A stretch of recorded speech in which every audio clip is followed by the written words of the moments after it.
Magandang araw po sa lahat.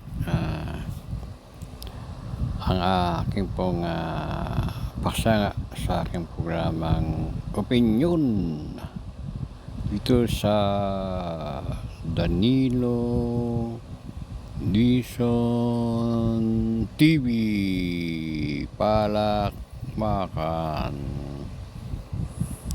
Ang aking pong paksa ay tungkol po dun sa mga ipinatawag na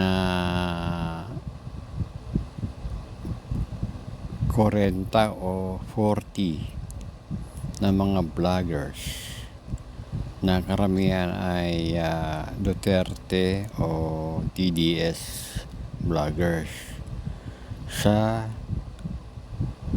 TRICOM sa House of Representatives. Nung nakaraan lang, kaya ang pagdinimig, ang hearing ay February 4. Pero halos isa sa mga DDS vloggers ay walang dumating. At di umano sila ay nagpunta ng Supreme Court. Parang sila ay nagreklamo doon. Karapatan po nila yon. Tayo po ay demokrasyang bansa. Kung sa palagay nila sila ay ginikipit, meron ilang institusyon na pwedeng lapitan o puntahan para sa tingin nila pwede silang dinggin o magreklamo. Kaya po gano'n po nangyari. Gayon pa man, may mga ilang pumunta roon na parang yung iba hindi naman yata kumbidado pero nagpunta pa rin.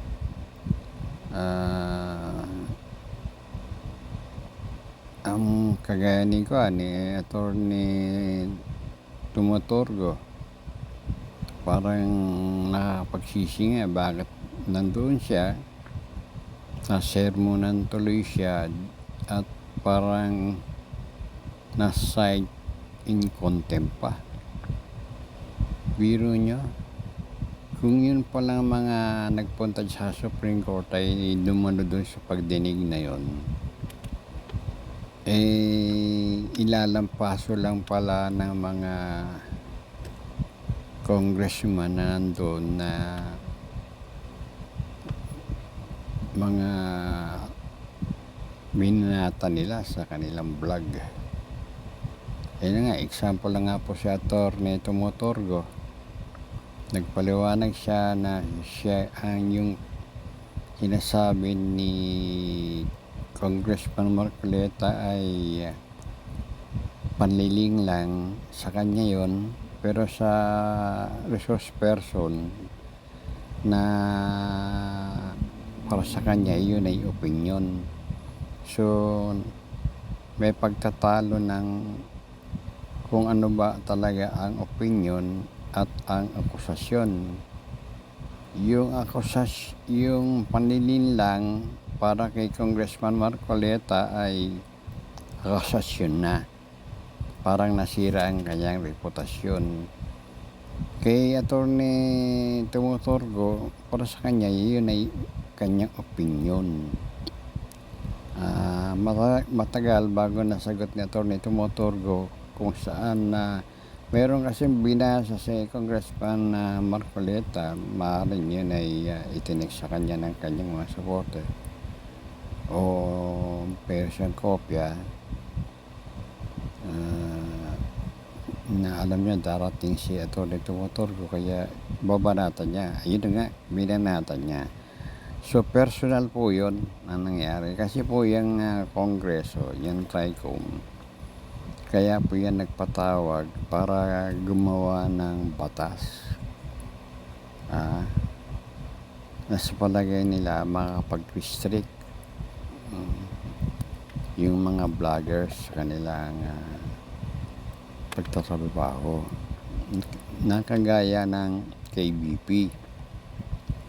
Yung po kasi mga announcer, komentarista, newscaster sa mga TV, radio, mayroon po silang sila po ay member ng KBP o yung kapisanan ng broadcasters ng Pilipinas.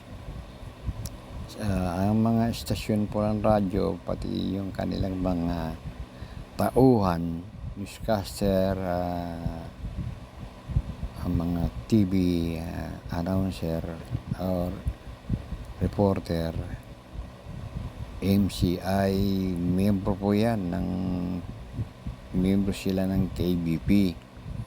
Ang KBP po ay ang pagkaintindi ko ay samahan na isang pribado, hindi po yan ay under ng kongreso o isang franchise o yun po isang man ng pribado. Siguro dapat ay gumawa na lang din ng mga vloggers ng kumbaga club kagaya ng National Press Club, ilusang